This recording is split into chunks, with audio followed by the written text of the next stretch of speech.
5 states, results declared recently. And one pattern is screaming louder than any exit poll predicted. Supremo-based parties are collapsing. Not gradually, not slowly, today, in real time.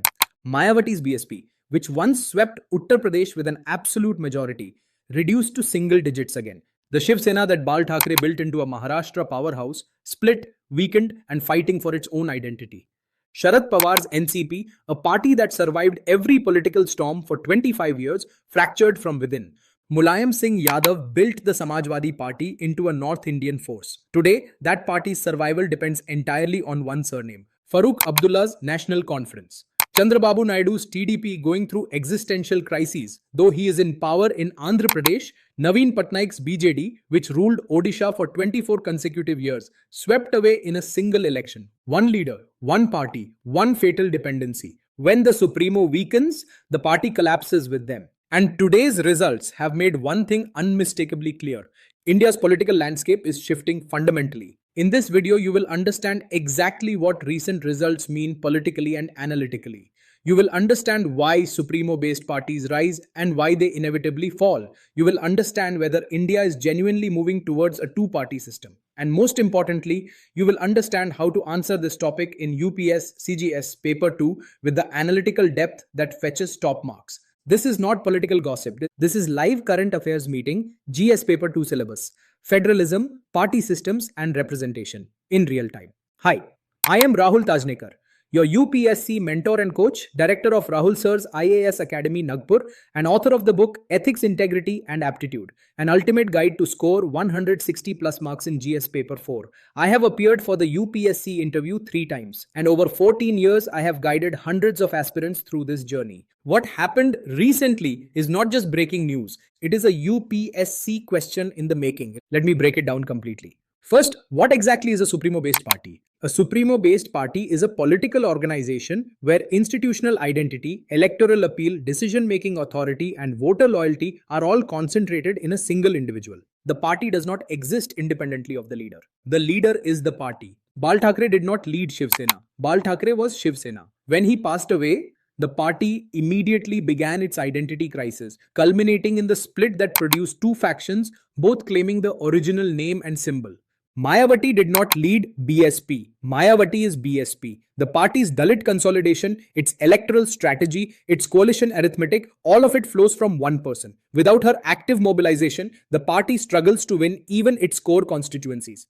Sharad Pawar spent over 3 decades building NCP into Maharashtra's dominant political force. But NCP without Pawar, as the 2023 split demonstrated, is a party searching for a reason to exist. Mulayam Singh Yadav created SP from scratch. But the party's survival today depends entirely on whether Akhilesh Yadav can hold together a coalition that his father's personal charisma once held effortlessly. Naveen Patnaik ruled Odisha for 24 years with an approval rating that defied national trends. BJD without Patnaik was swept away in one election cycle. This is the Supremo trap. The same charisma that builds the party becomes the party's greatest structural vulnerability. Now let me explain why Supremo-based parties rise in the first place. Because understanding this is essential for analytical UPSC answers. After independence, Congress dominated Indian politics through what political scientists call the Congress system. It was an umbrella party accommodating diverse identities, regions and interests under one organizational structure. When Congress began declining from the 1960s onwards, it created a political vacuum in state after state. Regional leaders filled that vacuum by mobilizing specific identities. Mayawati mobilized Dalit assertion in Uttar Pradesh, giving BSP electoral arithmetic that Congress could never replicate. Bal Thackeray mobilized Marathi pride and working class resentment in Mumbai, creating a constituency that neither Congress nor Jan Sangh had addressed. Sharad Pawar mobilized cooperative sector interests and Maratha identity in Maharashtra, building a network that penetrated every village through sugar cooperatives and educational institutions. Mulayam Singh Yadav mobilized OBC consolidation, particularly Yadav communities, in the most populous state in India. Naveen Patnaik mobilized Odia pride and welfare delivery in a state that felt perpetually marginalized in national politics. Each of these leaders identified an underserved constituency, gave them political voice, and built a party around that voice. The problem is structural. When the mobilization is personal rather than institutional, the party never develops the second line leadership that allows it to survive beyond the founder. Before we continue, hit the like button if today's results prompted you to think analytically about Indian politics. And subscribe. This channel delivers current affairs analysis specifically designed for UPSC GS Paper 2 every week. Now let me address the central question. Is India moving towards a two-party system? The honest answer, as always in Indian politics, is nuanced. The trend towards bipolarization is real. In state after state, electoral contests are increasingly framed as a direct competition between BJP and one principal opponent. Congress in Himachal, Rajasthan and Karnataka. Aam Aadmi Party in Delhi and Punjab. TMC in West Bengal. DMK in Tamil Nadu. The space for a third force, which Supremo-based parties traditionally occupied, is shrinking. Three specific factors are driving this compression. Factor 1. Organizational capacity gap. National parties, particularly BJP, have built booth-level organizational infrastructure across every state. Trained workers, digital mobilization, centralized resource allocation. This organizational depth cannot be replicated by parties built around a single individual's network. Factor 2. Governance narrative dominance. Voters, particularly younger voters, are increasingly evaluating parties on governance delivery rather than identity consolidation alone. National parties can point to central schemes, infrastructure investment and economic development. Supremo-based parties, built on pure identity mobilization, struggle to compete on this narrative. Factor 3. Leadership succession failure. This is the most decisive factor. TMC survives because Mamata Banerjee is still electorally dominant.